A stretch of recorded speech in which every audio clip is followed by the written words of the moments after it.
Vamos dar início com a nossa prece.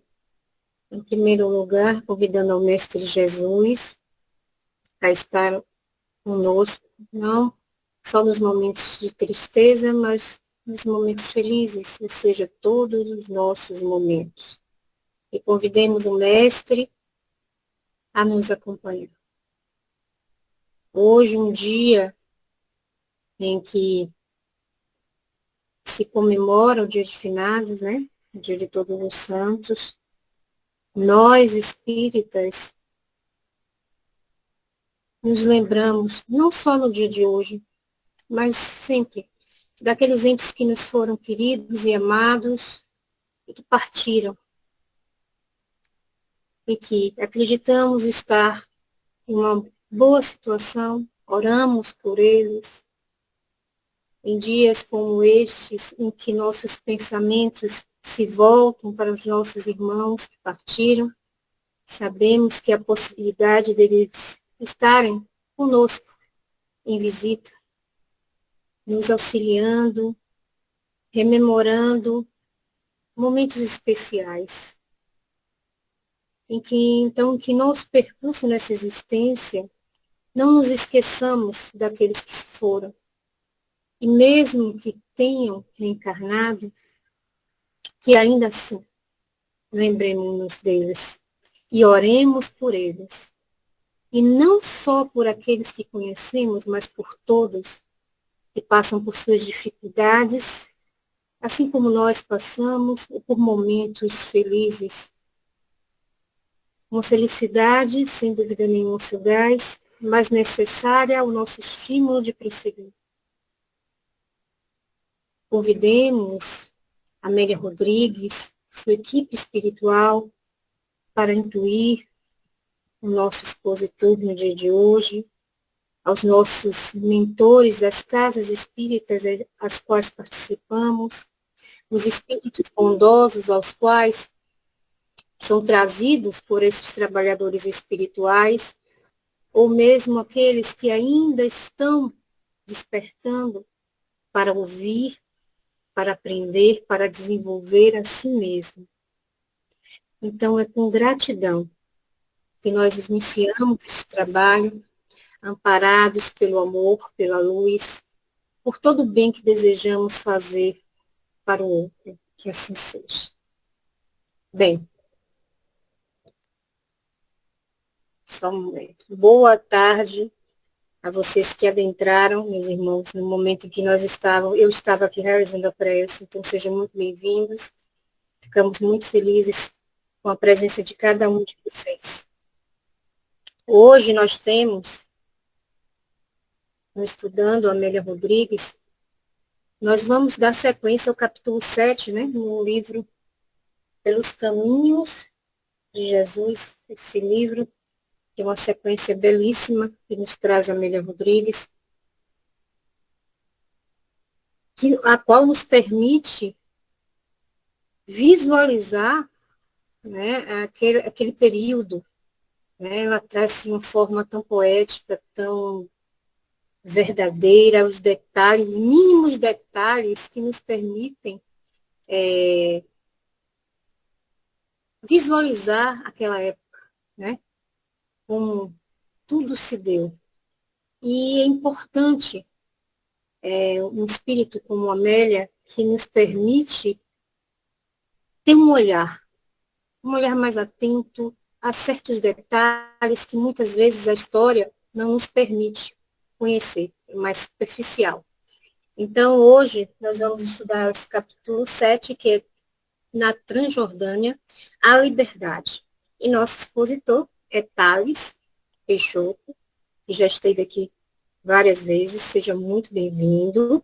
Ele é de Itabuna, Bahia, e faz parte do Centro Espírita Luz e Paz. Seja muito bem-vindo. Nós estamos muito felizes com a sua presença. Boa tarde a todos que adentraram agora, viu? Fiquem à vontade. Vamos ouvir Thales. Queridas irmãs, queridos irmãos, que a luz, a paz e o amor do Divino Mestre Jesus permaneçam em nossos corações. Muito obrigado à casa pelo convite, muito obrigado, Andréa, a Vilma, que sempre mantém contato conosco. Fica aí o nosso abraço fraterno a todas vocês. Na Transjordânia, a Liberdade, capítulo 7 da obra Pelos Caminhos de Jesus. Primeiro vamos à questão geográfica, para conseguirmos entender melhor o contexto. Quando a aquarelista do Evangelho, pela psicografia de Divaldo Franco, põe essa palavra Transjordânia, precisamos ter em mente que toda referência e origem aí fala do Rio Jordão. Então, existe hoje ali um país chamado Jordânia, e outrora se usava muito as expressões Cisjordânia e Transjordânia, tendo sempre como referência o Rio Jordão, rio histórico muito importante, no qual João Batista batizou Jesus. Então era um rio muito importante ali naquela região, que nasce no Monte Hermon, e as suas águas vêm descendo, passando pelo que é chamado Mar da Galileia, o Lago Tiberíades, que na verdade não é propriamente um mar, mas um lago de água doce, e ele vai descendo, e a foz, ele deságua no que é conhecido como Mar Morto, que na verdade também tecnicamente não é um mar, mas um lago endorreico, o que quer dizer que é um lago que ele fica fechado, ele não deságua no oceano. Então, a sua bacia hidrográfica não vai para o oceano. Ele fica ali, e geralmente esses lagos endorreicos, eles acabam sendo mais salinos. Então, por uma questão natural, essas águas que vêm lá do Monte Hermon, doces, elas vão se salinizando ao longo desse curso, e quando chegam no Mar Morto, elas já estão extremamente salgadas. Mas, na verdade, nenhuma desses trechos é um mar verdadeiro, mas se chama, né? Pelo tamanho, pelo volume, pela pujança, como se habituou a chamar como mar, e até o Mar Morto é extremamente salino. Então, a gente entende aí que Cisjordânia, tomando como referência ali a região de Israel, a região da Palestina, que fica no leste, no lado ocidental do Rio Jordão, Cisjordânia significa deste lado do Jordão. E Transjordânia significa além do Rio Jordão. Então, a Cisjordânia é o lado, digamos que à esquerda do mapa, né? O lado leste, o lado ocidental, e a Transjordânia do lado oriental, do lado leste, na verdade. O lado oeste é que é a Cisjordânia. Então, ali o povo judeu, eles na verdade, não eram expressões do tempo de Jesus, Cisjordânia e Transjordânia, foram posteriormente ao período de Jesus, mas Cisjordânia do lado de cada Jordão e Transjordânia além do Rio Jordão. E aí a Amélia Rodrigues, ela fala que depois de Jesus pregar durante muito tempo, já ter falado bastante na Galileia, ele sentiu uma vontade de ir pregar na Transjordânia. Então, de ir a regiões além do Jordão, de falar com povos que não conheciam a sua mensagem. Ela usa a expressão ensementar, né? Lançar sementes, plantar sementes do Evangelho para povos que ainda não conheciam a sua palavra.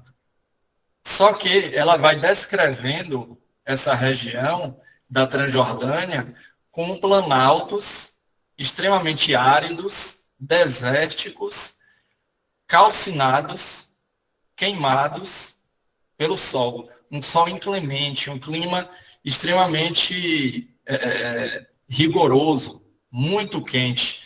Era uma região que não era propícia e adequada para a agricultura, por exemplo. Somente nas margens do Jordão é que o clima ficava mais ameno, ficava mais agradável, ou menos difícil. E somente ali nas margens do Jordão é que era possível qualquer prática de agricultura. Então, Transjordânia aí, na verdade, é um símbolo, é uma metáfora que a Amélia Rodrigues está querendo dizer, porque era uma região muito difícil. Seria uma viagem muito difícil que Jesus estava propondo. Eram viagens a pé, né? Lembremos, eles não tinham carro, não usavam aviões, não usavam ali no Mar da Galileia, nem no Rio Jordão, eles não usavam iates transatlânticos, eram sempre viagens complicadas, numa região geograficamente difícil e com um clima extremo, deserto, calor, sem frutas, sem plantações, uma região difícil e também difícil do ponto de vista humano, porque existia, como até hoje, né? Mas num contexto diferente, culturas muito diversas, povos que nem sempre se davam bem. Então, ir para a Transjordânia também era ir ao encontro dos gentios, povos politeístas, com outras culturas, com outras religiões, com outras etnias e origens, idiomas. Então, aí ela usa a Transjordânia como símbolo da dificuldade. Então, na Transjordânia, a liberdade é na dificuldade, na aspereza da vida, no calor das provações, nós vamos encontrar, nós vamos adquirir a nossa liberdade espiritual. Tanto que ela encerra o capítulo com um parágrafo falando o planeta Terra, que se tornou essa imensa Transjordânia. Então ela utiliza aí o planeta Terra, o estar na Terra, o reencarnar na Terra, como ir para essa viagem difícil para a Transjordânia. Porém, essa viagem, embora difícil, ela se torna muito mais leve quando estamos ao lado do grande marinheiro, do grande comandante, Jesus de Nazaré. Então, ele, que é o nosso modelo, o nosso guia, o nosso referencial, o nosso grande exemplo, está nos solicitando, está nos requisitando para esta viagem. E uma viagem necessária, porque reencarnar na Terra foi e é um pedido de todos nós, espíritos inferiores, que ainda precisamos nos redimir perante a nossa própria consciência e perante a consciência cósmica. Como a gente encontra lá em O Evangelho segundo o Espiritismo, de Allan Kardec, necessidade da reencarnação. Precisamos da reencarnação, precisamos ainda da experiência neste planeta de provas e expiações. Então, não estamos em um planeta feliz, em um planeta celeste, porque aí não seria esse local de vegetação, de terreno difícil, de clima difícil. Estaríamos já numa condição mais confortável, numa condição mais favorável. Porém, quando nós estamos em situações mais confortáveis e mais favoráveis, nós tendemos aos abusos, nós tendemos à acomodação, nós tendemos a estacionar, nós tendemos a querer fazer da vida um parque de diversões onde só iremos fruir, aproveitar, gozar e deixamos de lado os compromissos, deixamos de lado os deveres, tudo aquilo que vai proporcionar e facultar o nosso desenvolvimento intelecto-moral. E isso é muito palpável quando nós vemos que a aprovação da riqueza, a aprovação das facilidades materiais, ela geralmente promove isso se o espírito não tiver a sabedoria de não se deixar envolver pela arrogância, pela vaidade, pela prepotência, ou por uma vida apenas de usufruir os prazeres terrenos.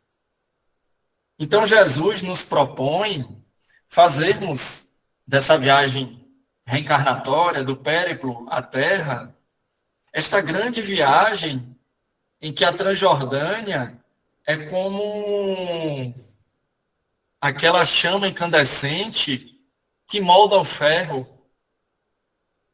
que o ferreiro, né, lá na Idade Medieval, usava para forjar as espadas, as armaduras, todos os utensílios de metal, de ferro, eles precisam de temperaturas altíssimas para serem moldados.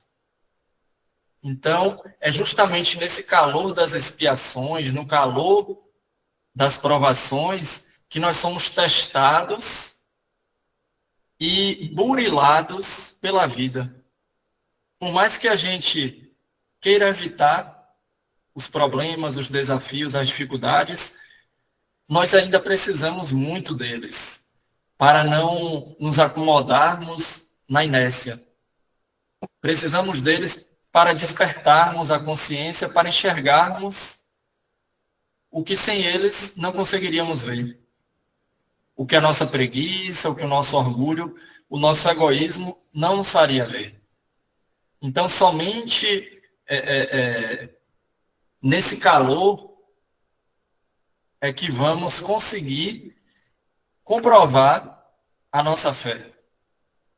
É que vamos mostrar de forma prática a coragem de estarmos com Jesus lado a lado. E aí a nossa querida Amélia Rodrigues, ela põe nesse capítulo uma indagação que Simão Pedro faz a Jesus, que consta lá no Evangelho de Mateus, quando Pedro pergunta, aqui falando com as minhas palavras, mas mestre, e nós que deixamos tudo de lado, né? Deixamos a nossa família, as nossas profissões, os nossos afazeres, as nossas casas, deixamos tudo de lado e te seguimos. E o que é que vai ser de nós? O que é que nós vamos receber então? Né? Nós deixamos tudo para trás para seguir por essa estrada ingrata, a Transjordânia, extremamente difícil, empoeirada, calor, recebendo críticas, apodos, pedras, muitas vezes nem uma água para beber. E aí, ao longo da vida de Pedro, ele vai descobrir o que ele vai receber, né? Porque Emmanuel, comentando esta passagem, ele tem uma mensagem no livro Fonte Viva, ele fala que quanto mais Pedro se desenvolveu, quanto mais ele cresceu em sua fé, mais ele foi requisitado aos testemunhos. Mais ele precisou demonstrar sua caridade com os irmãos em sofrimento. Mais ele precisou testemunhar sua fé em Jesus. Mais pessoas o procuravam ali na casa do caminho para chegar ao final do testemunho e Pedro, ao ser condenado à crucificação, ele pedir: não quero ser crucificado de cabeça para cima, igual a Jesus, porque eu não mereço. Então, me crucifiquem, por favor, de cabeça para baixo, porque eu não mereço sofrer a mesma pena que Jesus. Eu não sou digno disso. E Emmanuel fala que o cristão ele não deve ser, não é, um adorno vivo no mundo. Não somos enfeites. Não existe, como Haroldo Dutra fala, espírito superior de cristal, de açúcar.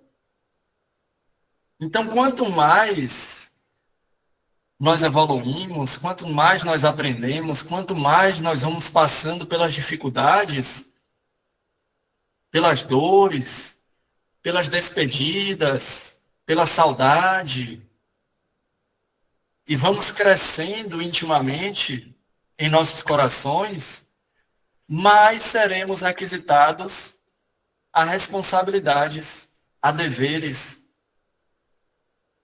Não pensem que a estrada nos levará a um paraíso de inércia. Emmanuel já nos alertou. Na tarefa cristã, começar é fácil. Continuar é difícil. E chegar ao fim é crucificar-se. Jesus nunca prometeu esse paraíso com anjos tocando harpas. Isso é fruto de uma ilusão teológica. Ele que foi o maior e que é o maior, o servidor de todos, falou, eu e o Pai trabalhamos sempre. Ele, o espírito mais evoluído, espírito puro, veio aqui testemunhar lado a lado com as nossas dificuldades, com as nossas limitações. Poderia ficar nas esferas elevadas dos planos superiores no mundo espiritual, mas veio testemunhar na Terra. Então nós, espíritos ainda muito acanhados em evolução e compreensão da vida, não podemos aspirar menos que isso. Quanto mais estudarmos, quanto mais aprendermos, quanto mais trabalharmos, quanto mais nos capacitarmos, daremos mostras e estaremos indiretamente pedindo à espiritualidade superior mais trabalho, mais testemunhos, mais responsabilidades. Porque uma grande empresa, uma grande corporação, ela não é confiada, não tem um CEO iniciante, estagiário. Não se confia a um estudante de medicina fazer 10 cirurgias num dia, cirurgias complexas. Então, a pessoa ela vai sendo moldada no calor da Transjordânia, na dificuldade, nos desafios, para que lá na frente ela tenha uma construção íntima para suportar essas altas temperaturas que a vida exige.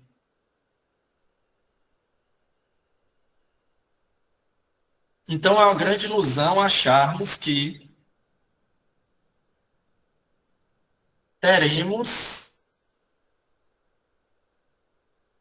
com Jesus um paraíso de repouso. E aqui não estamos querendo dizer que a vida seja só problema ou que um culto masoquista, a dificuldade. Não.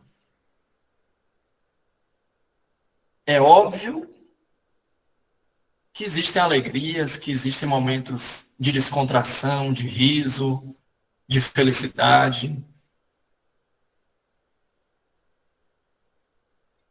E mesmo na dificuldade, quando enxergamos a vida com a cosmovisão espírita, que é muito diferente da cosmovisão materialista, conseguimos com olhos de ver e ouvidos de ouvir, captar o espírito das experiências.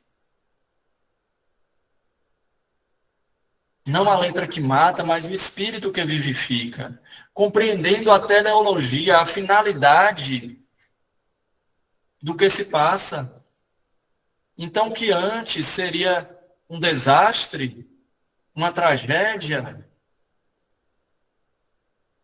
passa a ser a experiência de que necessitamos para a nossa redenção. O que antes seria somente um sofrimento, a solidão,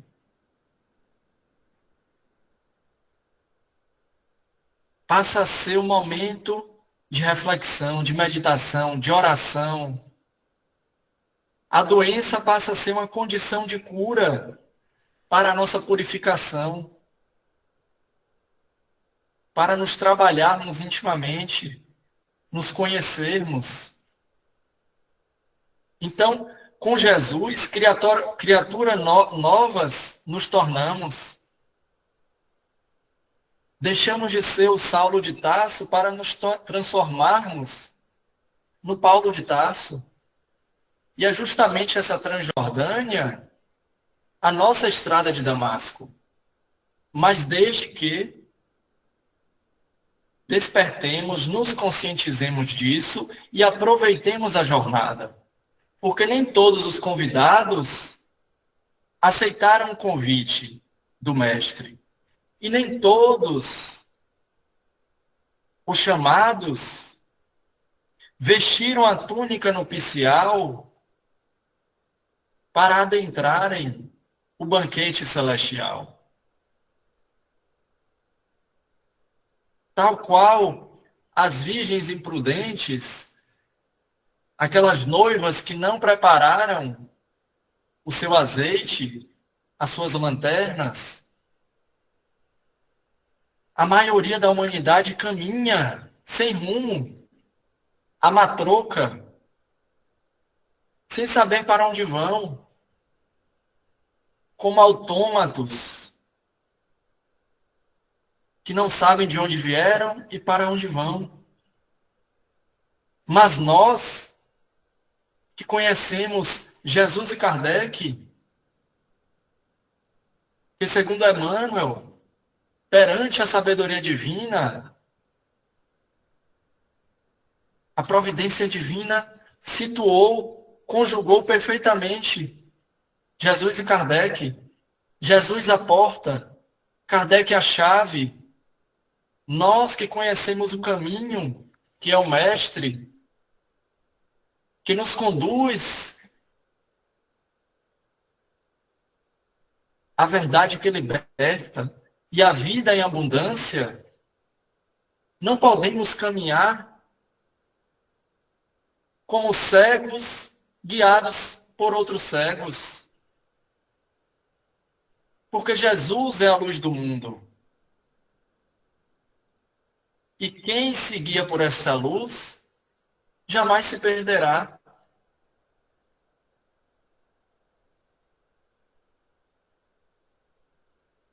Então, é uma questão de prioridade. Quando Jesus propõe deixarmos família, amigos, tudo de lado para segui-lo, obviamente que é uma questão íntima de compreendermos os valores imortais, os valores permanentes da vida e o que é transitório, o que é passageiro. Porque ora queremos um carro, ora queremos cursar uma faculdade, ora queremos isso. Em outro momento já não queremos mais aquilo. Em um momento queremos residir em uma cidade. Daqui a 15 anos tudo muda. E aquela profissão que eu queria tanto, eu já não quero mais. Aquela cidade que era tão fantástica naquele momento já não é mais tão boa. entendermos o que é passageiro e o que é permanente. Porque cultivar emoções superiores, sentimentos elevados e trabalharmos pelo nosso autodescobrimento, pela nossa transformação moral, é compromisso de sempre para sempre. Não passa. É prioridade sempre. As prioridades do espírito imortal continuam nesta existência, na próxima, e daqui a muitos e muitos séculos. Lógico que o ambiente de trabalho, os desafios íntimos que são enfrentados, não serão os mesmos, porque a vida é dinâmica. A lição aprendida hoje, amanhã vem outra nova. Mas de forma essencial, a meta de nos tornarmos pessoas melhores vale para ontem, vale para hoje e valerá amanhã.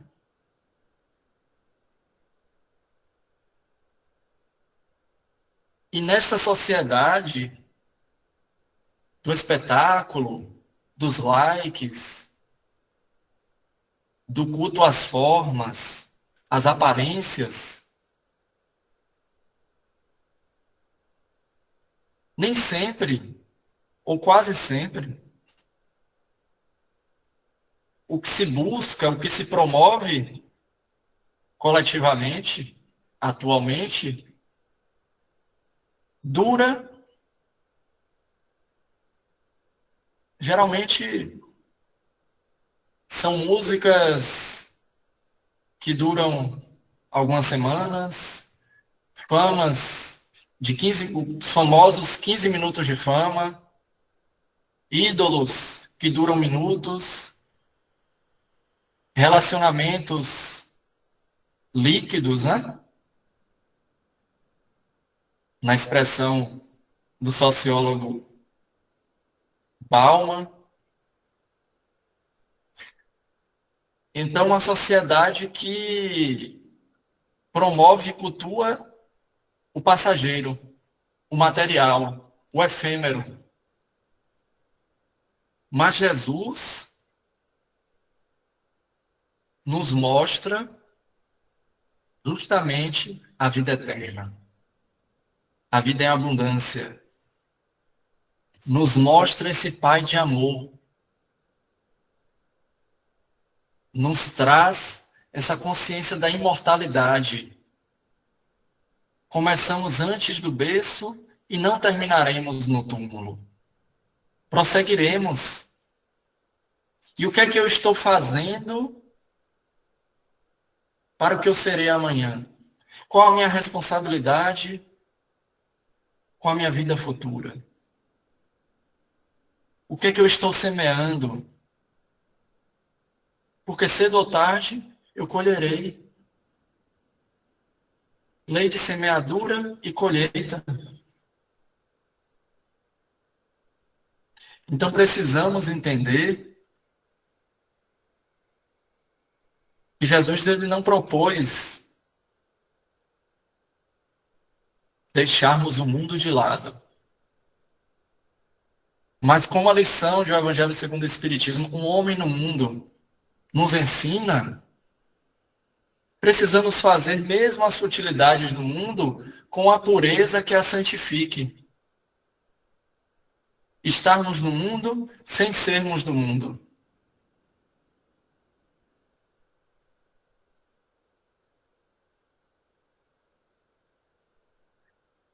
Porque lá na frente,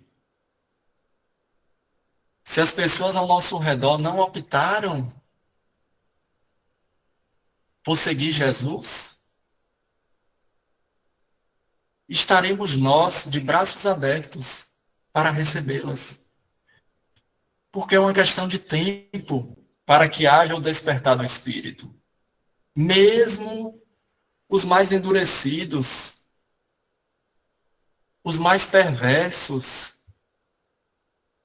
eles também, no momento apropriado, despertarão.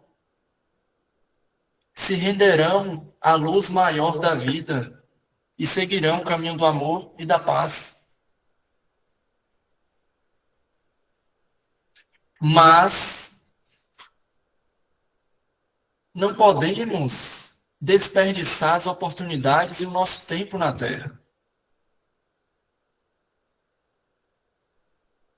Precisamos aproveitar da maneira mais útil possível para o nosso crescimento íntimo e para o crescimento daqueles que estão ao nosso redor.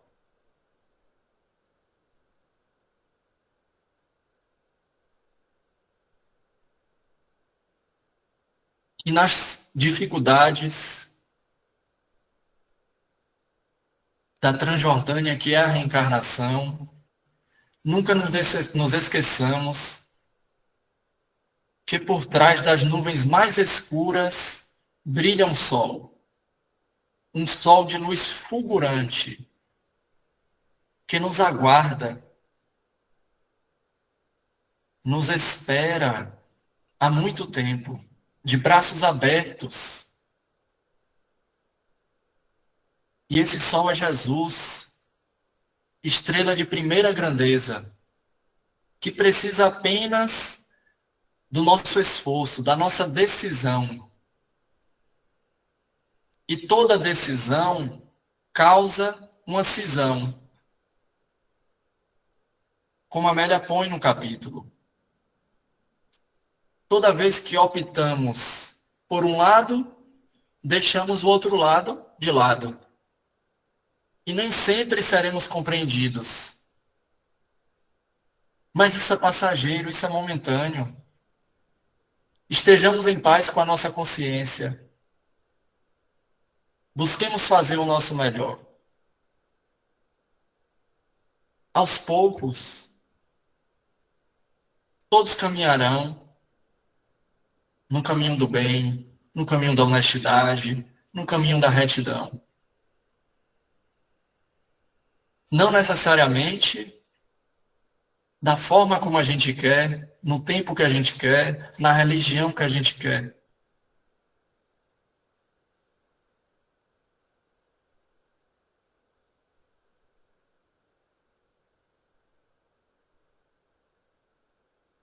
Então a mensagem que fica aqui hoje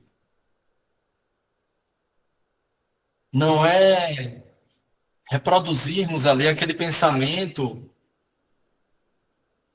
ainda infantil de Simão Pedro, de ficar indagando ao mestre qual a nossa retribuição. Senhor, e nós que deixamos tudo de lado para te seguir, o que é que vamos receber? Querendo vantagens, privilégios. Porque a nossa grande honra, a nossa grande glória é servir. O trigo maduro, ele é colhido. E ali, depois de triturado, vai na massa. E o que é que ele espera? O forno, as altas temperaturas para que se forme o pão. E o que é que aguarda o pão? A glória e a honra de servir. Como diz Emmanuel nessa mensagem, a retribuição, comentando este versículo de Mateus. E não esperemos menos nem mais do que a honra e a glória de servir na seara do Mestre. E que honra! Porque a seara é imensa e são poucos os trabalhadores.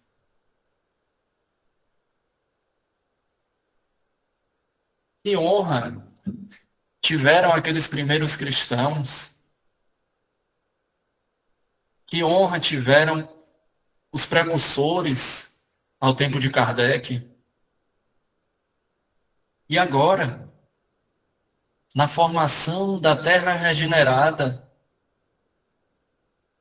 que honra teremos nós se conseguirmos vivenciar em espírito e verdade o Evangelho do Cristo, de ajudarmos a colocar uma semente, um tijolinho na parede.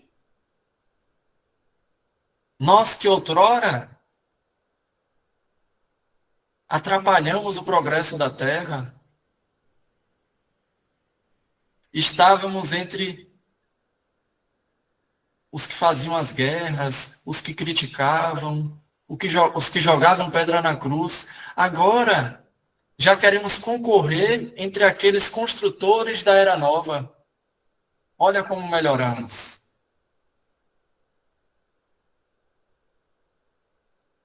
Olha como é bela a lei de Deus, como nos oportuniza o recomeço.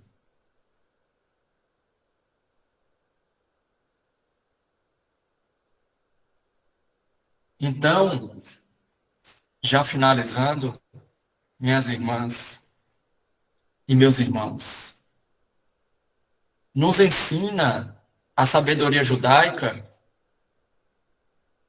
que a diferença entre o Mar da Galileia e o Mar Morto é apenas uma.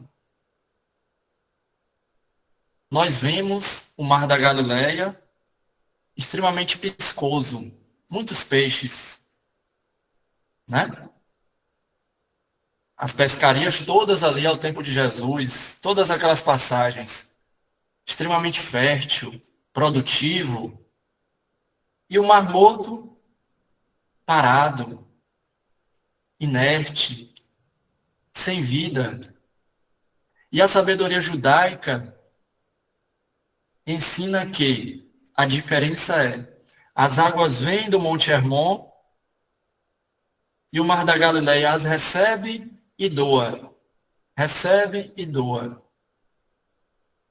O Mar Morto não. Recebe e a água fica ali estagnada. Um ato de egoísmo. Então que sejamos servidores como o Mar da Galileia. Tudo que a vida nos dá, retribuamos. Passemos adiante.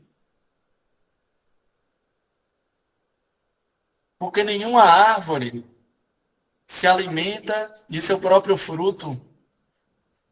Nenhum rio bebe de sua própria água.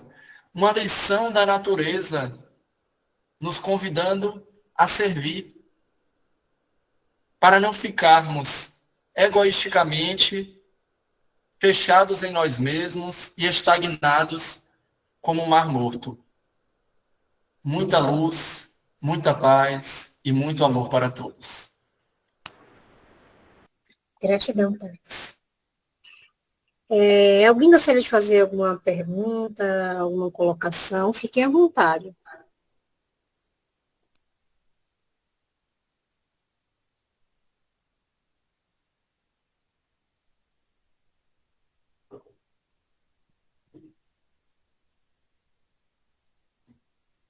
Aproveitem o momento, nós temos um tempinho aí.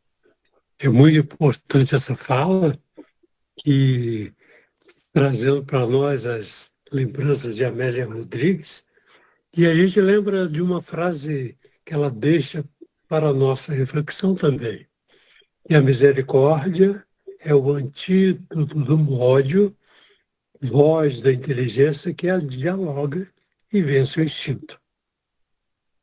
Dentro dessas colocações do Tales, impressionante. E uma das mensagens que a Amélia Rodrigues nos deixa é aquele poema da gratidão.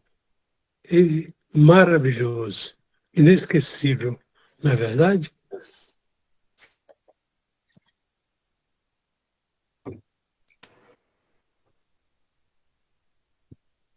Verdade, né? Não, Thales? Sem dúvida nenhuma, poema gratidão Acho que a gente não memoriza, eu não consigo memorizar tudo, obviamente, né? Mas a gente, quando escuta, né, traz um sentimento, aflora um sentimento íntimo dentro de nós. É lindo o poema, né? Lindíssimo. Principalmente quando ela inicia dizendo muito obrigado, Senhor, muito obrigado pelo que me deste, muito obrigado pelo que me dás. Olha que fascinante, né? Só isso a gente chega às lágrimas. É emocionante. Muito obrigada, Fernando, pela sua colaboração. Alguém mais gostaria de fazer alguma pergunta?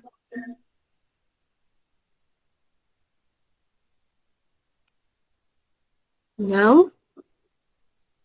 Então só nos cabe agradecer. Como diz o poema, gratidão. Agradecer todas as oportunidades que nos são apresentadas, sejam pelas nossas necessidades ou pelas nossas escolhas, devemos agradecer. Devemos agradecer pela dor, agradecer pelo amor. Porque são escolhas, né? Enquanto espíritos que aqui estamos caminhando com as nossas imperfeições, nós buscamos a Deus, conscientes ou inconscientes, nós queremos estar próximo desse Pai amado. Não daquele Pai que até hoje ainda permanece aos olhos de muitos irmãos punitivo, né? Mas aquele Pai que Jesus nos apresenta como amor, como um símbolo da maior pureza que pode haver, amor. Então, que a nossa busca seja sempre estimulada pela nossa própria força, pela nossa própria vontade de transformar a nós mesmos. Em um momento em que o planeta passa por diversas guerras, em um momento em que muitos se vão e muitos chegam, que eles possam encontrar naqueles que aqui ainda se encontram esse estímulo de buscar, de melhorar. Que a transição, ela nos traz esse olhar, né, de tribulação, principalmente para aqueles que só enxergam o mal, né, só enxergam a dor, não percebem que ali está o amor também. Então, que essa nossa busca se intensifique cada vez mais e que venhamos aproveitar essa encarnação em que nos encontramos, nossa melhor encarnação, dizem os espíritos, né? Sempre a nossa melhor encarnação, aquela em que nós já perpassamos por algumas dificuldades, já nos permitimos estar com uma outra consciência, um novo olhar, como o Thales mesmo falou, temos que aproveitar o que podemos vir também em outras religiões, em outras doutrinas, mas aproveitar para servir. Porque no serviço, na semeadura, como ele bem disse, é que nós desenvolvemos dentro de nós os aprendizados, deixamos aflorar a luz que existe dentro de nós. Essa luz que Jesus enxerga, mas que nós sempre ocultamos de nós mesmos. Porque ela aqui está, como filhos do Deus de amor, do Deus de luz. É impossível que não haja luz dentro de cada um de nós. Tudo é uma questão de buscar. Essa semana, alguém me disse que tinha perdido a paz, né? Não conseguia encontrar sua paz devido à sua condição de impulsividade. Então, que nós busquemos olhar para nós mesmos. Muitas vezes, os impulsivos, e nos arrependemos logo em seguida daquilo que fizemos, Então, que possamos pedir desculpas, que possamos pedir perdão, que possamos começar através desses pequeninos atos, nos unir mais àqueles que estão aos nossos lados, caminhando, sejam os familiares, né, ou sejam os amigos, que aí estão com um propósito. Então, é agradecer, como a Amélia diz, gratidão pela vida, por saber que somos amados por esse Pai. Que cada um de nós que aqui estamos hoje nas famílias que precisamos estar, com os amigos, e aqui, nesse momento, estudando.